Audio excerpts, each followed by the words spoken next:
Welcome to Red Solo, boys. Hey, pour it up and you know what to do. And look, we're not here for, you don't have to sit and watch this if you're on YouTube. Hey, put it on in the background. We're not talking long. Quick conversation. But we need to start off with Anthony Richardson. Now, there has to be a problem here. And with this Daniel Jones pick, doesn't help this situation. Does and he did himself no favor whatsoever by his gameplay. You, we know you could throw the ball all over the field. You're Joe Milton.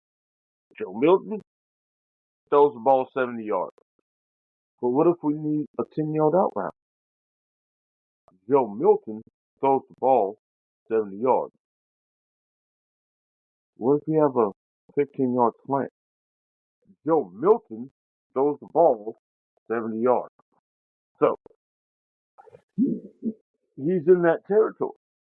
And we have to be honest about that. Like, Daniel Jones took your job. Daniel Jones. And while he is a cousin of mine by proxy, because all us Joneses have to stick together, you got to keep up with us, I, he beat you out. Now, granted, Daniel Jones does have NFL season experience versus his one collegiate year. I guess you could call it two, but he's hurt half the time. So, really, what were the Colts expecting? And now you're going against my Strouds. He's just not stopping. I think the Jaguars think they might have something with the two-way player in Travis Hunter. So, where's your upside? You got Quentin Nelson, a generational offensive lineman who you're going to waste just like you did Andrew Luck. And not to be funny or anything like that, but now you've got Jim Irsay's daughters running the whole thing. Yeah. Joe said, I said it first. That's going to get catty. Come on. I mean, you for Richardson, you've got to identify the pressure. You got to know where that pressure is coming from. You just have to. You can't sit there and act like, hey, nobody sees you. And then when you lock in on the first read, it, you shut the whole offense down. But look at his eyes during his progression. He he's going one. He's not even going one, two. He's going one. It's not there. He stands there until they're open. If they get open, or he gets blasted. And now and on top of that, you've got, you know, sadly to say, a history of, tapping out. I know it only happened once, but that's all it takes. That's all it takes as a quarterback for your reputation to be tarnished. It's like how Hurt says, you got to put that hat on forward. You can't be hat on backwards guy. And he did a really hat on backwards guy move when he did that last season. Times change. People move on. But people do not forget. They do not. And so that lease of yours got even tighter. And the fact that they said Daniel Jones is there for the season, that speaks volumes. That says a whole lot about what's going on, presumably behind the scenes. Are you not good to work with? Is there something you're doing that makes them think they don't want to give you a competing shot? I mean, that news cemented you as number two. Some seasons they go in, hey, we got a quarterback here, but he messes up, we got a good guy behind him. No, they're saying Daniel Jones is the guy.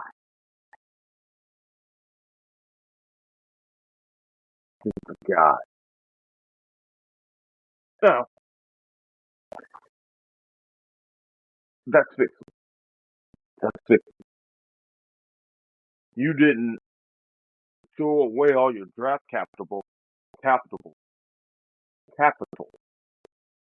like they did in San Fran with Trey Lance. That was a problem. And if Brock Purdy didn't bail them out, everybody's gone. Same story in Cleveland. Same story. Shador balled out, and now somebody's probably going to get fired. Across the league, someone will get fired if he plays. Because wherever he goes and he wins, guess what? Every other team's owner is thinking, well, why didn't we get him? That's where the conspiracy theories start going. That that's when things like that start happening. And we have to be cognizant of this because the NFL is an meritocracy. The best play. Wins keep food on the table. So, look, if Cleveland wants to save face, send them to New Orleans. Because he's not doing stuff. Shaw, whatever his name is, Slaw, it, it, he's not it. But they drafted him before they would have gotten Shador. So still someone is going to lose their job. And that's the, and not, that's just it's a weird place to be if you're Shador because you know you're good enough. But if you play, heads will roll. Um, it's just like a Cam Newton being a second string quarterback. That is the only reason Cam Newton is not in the league. He can't be a second string quarterback.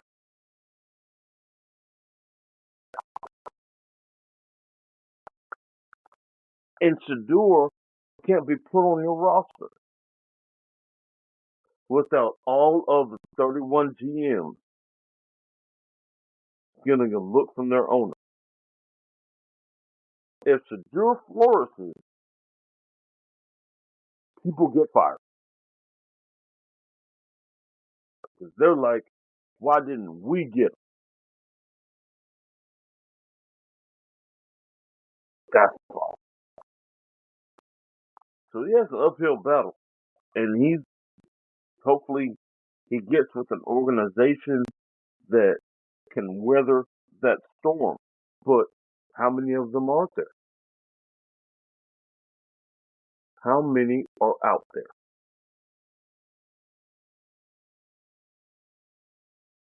I don't. I mean, look, Sam said they'll bring it to the Cowboys. That's already a circus, and they don't need a quarterback. I mean, the the best place would be the Saints. It's everything fits. Everything. They just have to nut up and say, "Hey, we messed up, okay, but we're here to do better."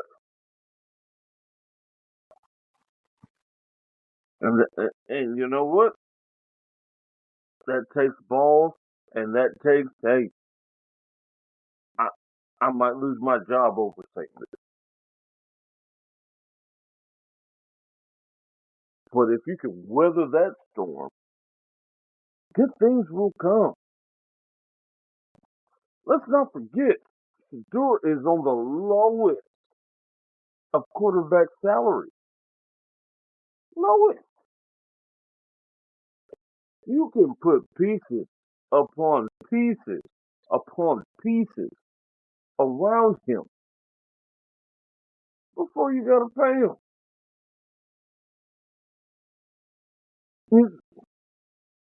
It's set up. But now you got Cleveland out here. Um, I think they're rostering 4 quarterbacks. They're on drugs. They're on drugs. That's drugs. I don't know what's in the water in Cleveland. I don't know. Tired of talking about them. But moving on. And other news, watch out for Denver. This has no substantiate. This is not substantial at all. I just believe you need to watch out for Denver. John Payton is over there cooking something. He has been too quiet. The whole team's been too quiet. Still up to something. I don't know what it is. Still up to something. So watch out for Denver. Unsubstantiated. It's unsubstantiated. I just got a gut feeling. Mm, to watch out for Denver. Watch out for Denver. I know they got to play Taylor Swift twice a year, but watch out for Denver. Now we got a new little segment. Um, just end it off because, like I said, I don't need y'all watching the whole time. Just a good 15-minute listen. Uh, Paul Pierce is on a generational run. All right. Hey, look, he's letting you fellas know. Hey, look, the baddies are cool early, but you want you a woman? Get you that strong 6, week 7. Hey, you know what? Yeah, that's about as far as you need to go. Because you go 8, 9, and 10. And look, if you've had one, you know they're all about to go. Okay? But you go from that 7 down range, they're about you. About making you better. And by you being better, you make everything's better. So remember that. Remember that. Paul Pierce still in the race for the run. He is trying to give young men, just dudes, knowledge. Knowledge. That's like, hey, the cute girl's good on your arm. Your buddies was like, wow. Everybody's wow. And they want to remove. They wonder what that's like. Cooter is cooter at the end of the day. You'll realize it at some point. But it's just cooter. What is it outside of that? Hmm? Is it problems? Is it she don't even want to do basic things? Or is she just good for eye candy? You can't marry eye candy. Eye candy better give you some candy. And then some.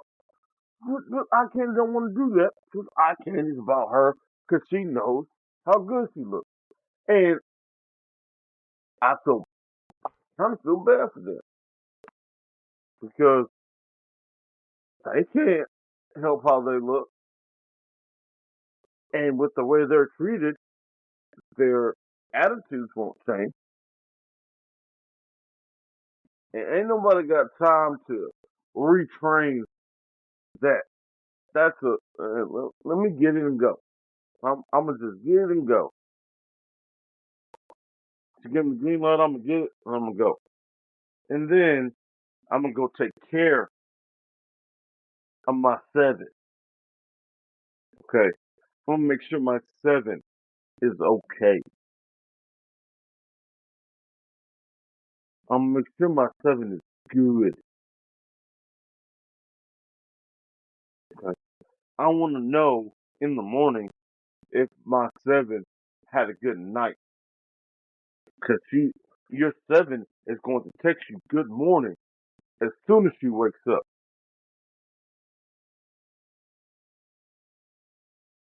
Your seven's going to let you know. If your seven has problems, your seven coming to you. So you go solve it. Because that's what we're bred to do. And the seven do that. They allow that. You get the eight, nines, and tens, they think they can take over the world. Huh? No. There's a structure.